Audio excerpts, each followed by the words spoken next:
सुबह कहीं ना कहीं हमने आपके सामने ये स्टैट्स रखे कि एशिया टीम्स में अगर हम देखें जो 8 ओडीआई स्टेटस की एशिया टीम्स रही हैं, पीएनजी को हमने अभी फिलहाल के लिए इंक्लूड किया था, उनमें जब भी अवे फ्रॉम होम की बात आती है यानी घर से बाहर जब ये खेलते हैं तब उनकी ओडीआई में किस तरह का हाल है। लास्ट 3 साल का रिपोर्ट हमने आपके सामने रखा, उसमें कितने मैचेस खेले, कितने उन्होंने मैचेस जीते और ओवरऑल विनिंग परसेंटेज क्या है और रैंक क्या है, वो सब हमने आज सुबह की वीडियो में आपके सामने प्रेजेंट किया है। उस वीडियो को जाकर एक बार जरूर देखिए, ऊपर ये आई बटन में भी आ रहा है, यहाँ पर भी आप क्लिक कर देख सकते हैं, या फिर ये वीडियो जैसे कंप्लीट होगा आपके सामने वीडियो के ऑप्शंस खुद ब खुद ही आ जाएंगे, तो आप उस वीडियो पे क्लिक करके भी जाकर देख सकते हैं। लेकिन जैसे कि हमने उस वीडियो में कहा था कि एड में कि इस वीडियो के बाद अब बात करेंगे होम की, उसमें हमने अवे की बात की थी और अब बात यहाँ कर रहे हैं होम की। यानी लास्ट 3 सालों में 2021 से 2023 तक आज की डेट तक अगर हम बात करें तो T20I फॉर्मेट में और ओडीआई फॉर्मेट में अपने घर में एशिया टीम्स कितनी स्ट्रांग है और किस किस पायदान पर खड़ी हैं अगर हम देखें परफॉर्मेंस के लिहाज से। चलिए यहाँ बात करते हैं। यहाँ पर कुछ और फैक्टर हैं जो आपको बीच में बताते चलेंगे, उसको भी आपको कंसिडर करना होगा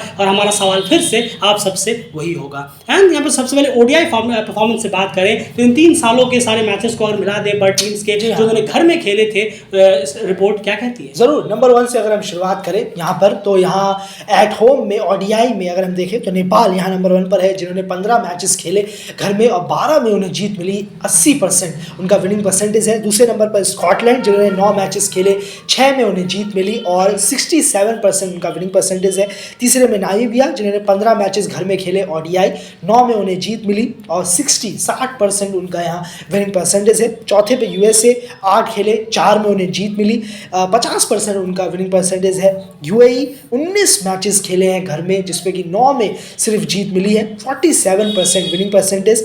छठे पे ओमान, जिन्होंने 11 मैचेस घर में खेले 5 में उन्हें जीत मिली, 45% का विनिंग परसेंटेज। उसके बाद पीएनजी की बात करें 7वें नंबर पर, 4 ओडीआई इन्होंने घर में खेले हैं अपने, 1 में सिर्फ उन्हें जीत मिली और 25% उनका विनिंग परसेंटेज है। वहीं लास्ट टीम यहाँ पर नीदरलैंड्स है, जिन्होंने 13 मैचेस घर में खेले और सिर्फ 3 में जीत मिली है और 23% उनका विनिंग परसेंटेज यहाँ पर है। बिल्कुल, तो ये कहीं ना कहीं पूरा स्टैट बैठता है। नंबर 1 एशिया टीम इस वक्त ओडीआई में लास्ट 3 सालों में अपने घर में परफॉर्मेंस के लिहाज से अगर देखें तो वो कोई और नहीं, ओडीआई में नेपाल टीम निकल कर आती है, बहुत ही स्ट्रांग नजर आती है। वहीं पर यहाँ पर अगर हम देखें तो यूएसए, यूएई, ओमान और पीएनजी तो ओडीआई स्टेटस का चला गया, उन्हें चैलेंज में ही करना होगा जो करना होगा। यूएसए, यूएई और ओमान, इन तीनों को अपना परफॉर्मेंस बहुत ज्यादा उठाने की जरूरत है। आप सोचिए यार, घर में ये इनका रेशियो जो है वो एक का तो 50% है और एक का तो 50, बाकी 2 का 50% से भी कम है। यानी घर में जब मैच होता है तो ऐसा होता है अरे 50-50 मामला है, पता नहीं ये मैच कौन जीतेगा। बताइए, आप अपने घर में खेल रहे हैं फिर भी आप ये कह रहे हैं कि 50-50 फिर भी आप फेवरेट नहीं है, तो फिर क्या आपका डन है वो तो। लेकिन जो स्कॉटलैंड, नेपाल और नामीबिया ने बहुत बेहतर किया है। नेपाल तो डोमिनेट कर रहा है 80% के साथ, स्कॉटलैंड ने बहुत बेहतर किया क्योंकि स्कॉटलैंड के मैचेस कम है, फिर भी 67% है, कुछ मैच और होते हैं। नामीबिया का भी बेहतर हम कहेंगे, लेकिन यूएसए का 8 मैच में 50% और 8 मैच खेले थे, कम मैचेस में 50% है। और यूएई और ओमान का भी कहीं ना कहीं बहुत खराब है। अब अपने ही घर में फेवरेट्स नहीं है तो फिर ये अपने आप में क्लियरली एक दर्शाता जरूर है कि आप अपने ही घर में स्ट्रांग नजर नहीं आते। नीदरलैंड्स की जहां तक बात है, ये एक पुअर परफॉर्मेंस जरूर है। डेफिनेटली आप यहाँ जरूर सोचेंगे कि फुल मेंबर्स के खिलाफ उनके मैच थे, बिल्कुल थे, ये परसेंटेज उससे तो ज्यादा ही होता अगर एशियट्स के मुकाबले वो खेलते। चलिए यहाँ पर 40 या 40% करीब मान सकते, लेकिन आप एक सीरीज भूल रहे हैं जहां पर पाकिस्तान के खिलाफ एक बहुत क्लोज गेम गया था, 2 गेम जीतते तो ये परसेंटेज बढ़ता और साथ साथ में वेस्ट इंडीज के खिलाफ अपने घर में सीरीज हारना वो एक्सेप्टेबल नहीं था। आपने देखा वेस्ट इंडीज का परफॉर्मेंस? बिल्कुल सही कहा आपने। और देखा जाए तो अपने घर में उन्होंने मेरे ख्याल में एक वेस्ट इंडीज, एक पाकिस्तान और फिर इंग्लैंड के खिलाफ भी खेला है। एक मैच भी अगर यहाँ पर जीतते तो ये परसेंटेज थोड़ा सा ऊपर 40 ऑटोमेटिकली जाता, लेकिन वो भी हमें होता हुआ दिखाने। बिल्कुल सही कहा। वेस्ट इंडीज के खिलाफ आप क्या एक्सक्यूज देंगे उन कंडीशंस में जाकर 3-0 वेस्ट इंडीज ने हराया आपको अपने ही घर में, वहां एक्सक्यूज नहीं बनता। पाकिस्तान के खिलाफ जो 9 रन से पाकिस्तान गेम जीता था, नसीम शाह ने फाफर लिया था, उस गेम को भी जीत सकते थे, लेकिन वहां पर भी चूक गए। तो ये 3-4 गेम्स अगर जीतते तो ऑटोमेटिकली 40%। तो नीदरलैंड्स के लिए भी घर में अपने एक्सक्यूजेस बहुत ज्यादा कम होंगे, ये परसेंटेज एक्सेप्टेबल बिल्कुल भी नहीं है। चलिए, ये तो बात हो गई ओडीआई की, यानी क्लियर है कि यहाँ पर ओडीआई में यूएसए, यूएई और ओमान, इन तीनों को ग्राफ बहुत उठाना होगा। आप अपने घर में फेवरेट्स नहीं माने जाते, रिपोर्ट्स तो आपके कम से कम यही कहते हैं। उसके बाद अब चलते हैं T20I फॉर्मेट पे। क्या T20I फॉर्मेट में ये जो स्टोरी है ये बदलेगी? जी नहीं, यकीन करिए ये बिल्कुल नहीं बदलने वाली। टॉप 3 जो है वो बिल्कुल वैसे के वैसे ही रहेंगे। एंड T20I का स्टार्ट 2021 से 2023 तक का T20I में क्या कहते हैं? बिल्कुल पहले नंबर पर यहाँ PNG है। जी हाँ, फर्स्ट नंबर पर 6 मैच उन्होंने खेले। जी हाँ, आप पहले स्टार्ट देख लीजिए, फिर इस पे बात जरूर करेंगे। बिल्कुल 6 मैचेस खेले हैं, 6 में उन्हें जीत मिली है और उनका जो विनिंग परसेंटेज है वो 100% का है। अब आप जरूर बताएं। जी हाँ, पहले स्टार्ट से फिर बात कर लेते हैं। दूसरे नंबर पर नेपाल है। 20 में 16 मैचेस उन्होंने घर में खेले, 20 और 16 में उन्हें जीत मिली है, 80% का विनिंग परसेंटेज। स्कॉटलैंड 11 खेले, 8 में जीत मिली, 73% का विनिंग परसेंटेज। चौथे नंबर पर नामीबिया, जिन्होंने 11 मैचेस खेले, 8 में उन्हें जीत मिली, 73% उनका भी विनिंग परसेंटेज। 5वें पे यूएसए, जिन्होंने 2 मैचेस खेले हैं, 1 में सिर्फ जीत मिली और 50% का विनिंग परसेंटेज। यूएई 6 में 12 मैचेस T20I घर में खेले, 4 में उन्हें जीत मिली है और 33% विनिंग परसेंटेज है। 7वें पे ओमान, जिन्होंने 18 मैचेस घर में खेले T20I और 7 में उन्हें जीत मिली, 38% विनिंग परसेंटेज है, 39। और यहाँ पर भी लास्ट में नीदरलैंड्स आ जाती है, जिन्होंने 2 T20I घर में खेले और 1 भी उन्होंने जीता नहीं। बिल्कुल 2021 से 2023 इन 3 सालों में नीदरलैंड्स ने अपने घर में सिर्फ 2 T20I खेले हैं और उन दोनों में उन्हें हार का सामना करना पड़ा है। अब मैं बात करता हूँ इस स्टैट की। सबसे पहले अगर हम यहाँ पर देखें PNG की अगर हम देखें 100% आपको जरूर दिख रहा होगा, लेकिन डेफिनेटली ये कंप्लीटली स्टैट परफॉर्मेंस आप इसे ज़्यादा माने तो बेहतर होगा, क्योंकि ये 6 के 6 मैचेस उन्होंने अभी मेरे ख्याल से ये भी रीजनल फाइनल्स हुए थे, वहाँ पर ये 6 मैचेस उन्होंने अपने घर में खेले हैं और ओपोनेंट्स वहाँ पर इतने ज़्यादा इफेक्टिव, इतने ज़्यादा टफ उनके सामने आए नहीं, जिसका एक बहुत बड़ा रीज़न रहा कि PNG जो है यहाँ पर नंबर 1 पर आपको दिख रहा है। लेकिन आप ओवरऑल पिक्चर पर अगर आप देखेंगे तो नेपाल जो है वो यहाँ पर भी एक तरह से नंबर 1 पोजीशन पर बना रहेगा, क्योंकि अगर आप ओपोनेंट्स को देखेंगे तो नेपाल यहाँ पर क्लियरली नंबर 1 जरूर रहेगा। 80% उन्होंने ODI में मेंटेन रखा और T20I में, घर में T20I हो या ODI जबरदस्त नेपाल का डोमिनेंस रहा है, जो बाकी टीमों का हमें देखने को नहीं मिलता। कुछ टीमों का और जरूर है। यहाँ देखें स्कॉटलैंड 73% बहुत ही बेहतरीन रहा है, नामीबिया 73% एक्स्ट्राऑर्डिनरी रहे अपने घर में। यानी नेपाल, स्कॉटलैंड, नामीबिया T20I में और ODI में दोनों में अपने घर में कहीं ना कहीं टॉप 3 टीम्स हैं आज की डेट पर होम में। क्या सही कहा आपने, इस पर कोई दोहराई नहीं है।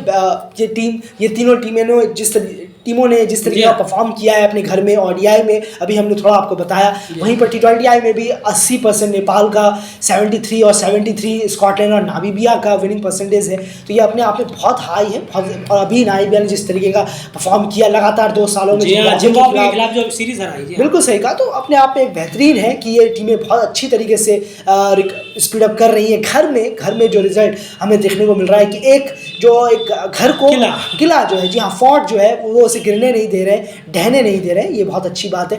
PNG का ऑन रिकॉर्ड के लिए अच्छा है कि हाँ, ऑन पेपर जो सामने वाली टीम देखेगी, हम जैसे लोग देखेंगे तो हाँ 6 में 6 जीत दिखेगी उन्हें, लेकिन जब कोई ज्यादा थोड़ा घुसेगा, फोकस करेगा। जी मान के चलिए PNG में नेपाल, स्कॉटलैंड, नामीबिया ऐसी टीमें गई, PNG ने अब इन्हें हराया तो कहीं ना कहीं वो और ज्यादा इम्पैक्टफुल बस। लेकिन अभी ऑन रिकॉर्ड के लिए आप बिल्कुल कह सकते हैं कि 6 में 6 जीत है, नंबर 1 टीम है। लेकिन फैक्ट और रियलिटी कुछ और है, पर ऑन रिकॉर्ड्स ये रिकॉर्ड ही है। बिल्कुल सही कहा। उसके बाद यूएसए की बात करें तो सिर्फ 2 मैचेस खेले हैं उन्होंने, जो आयरलैंड के खिलाफ खेले थे और 1 में जीत में 1 हार, तो इतना ज्यादा हम तो बात कर ही नहीं सकते उस परसेंटेज के बारे में। सिर्फ 2 मैच, कम से कम 5-6 मैचेस तो पहले सीरीज कुछ करवाए, पहले कुछ मैचेस ही करा ले। वादा तो किया है कि 10 से 14 T20 मैचेस वो कराएंगे पिछले 2 सालों में AGM में निकल कर आए। देखते हैं, चलिए कुछ अनाउंसमेंट हो जाए, लेकिन इसका हम कंपैरिजन नहीं कर सकते। सिर्फ 2 मैचों में आप क्या कंपैरिजन करेंगे? उसके UAE और Oman, and UAE Oman ODI और T20I दोनों में कहीं ना कहीं बहुत ज़्यादा खराब नजर आती है। T20I में तो और खराब नजर आई है, स्टैट्स कम से कम यही कहते हैं, परफॉर्मेंस भी यही कहती है। UAE ओमान अपने ही घर में कहीं ना कहीं जो बाहर की टीमें आकर इनको सेंध लगाकर चली जाती हैं दोनों फॉर्मेट। जी हाँ, अफगानिस्तान, बांग्लादेश, अभी हम T20I की अगर हम बात करें, जिस तरीके से न्यूजीलैंड से ये मैच खेल रहे हैं, बड़ी टीमों का ग्राफ और बढ़ गया है, तो यहाँ पर थोड़ा सा परफॉर्मेंस भी उठाने की ज़रूरत है UAE को, क्योंकि अब UAE को आप लोग सोचेंगे कि अरे अभी एसोसिएट टीम टीम है, करेगी धीरे धीरे की बात नहीं है। अब वहाँ पर शुरू हो चुका है ILT20। जी हाँ। ये इस बात को ज़रा ध्यान में रखिएगा कि अब उनका लेवल थोड़ा अलग हो गया है। वो अब इंटरनेशनल स्टार प्लेयर कोचेज के साथ साथ खेलते हैं। अगर उसके बावजूद भी ऐसा परफॉर्मेंस रहेगा तो वो बात नहीं बनेगी। अब नहीं, अब तो स्पीड अप होना चाहिए। एक तो फेलियर वैसे ही हो गए कि वो क्वालिफाई नहीं कर पाए 2024 के लिए। अब ILT20 आने के बाद, इस लेवल का ILT20 आने के बाद, अब अगर T20 में फेलियर्स होते हैं तो बहुत सवाल खड़े होंगे।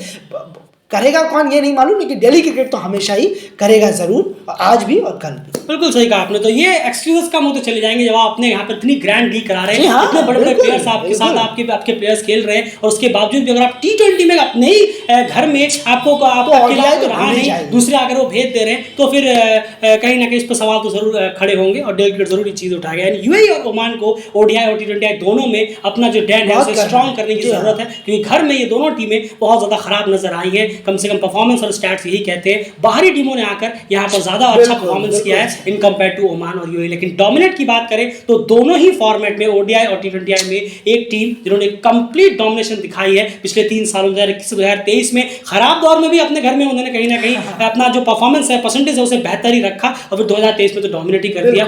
उस वो है नेपाल टीम, जहां पर ODI और T20 दोनों में उन्होंने अपने घर में 80% का जो विनिंग परसेंटेज है जो उन्होंने रखा हुआ है, जो कि कहीं ना कहीं वन ऑफ द हाईएस्ट है बाकी सारे कम टीम्स के मुकाबले। एक चीज बड़ी इंटरेस्टिंग है, आप देखिए मेरे ख्याल से T20I में अवे में सबसे बेहतरीन विनिंग परसेंटेज था ओमान का।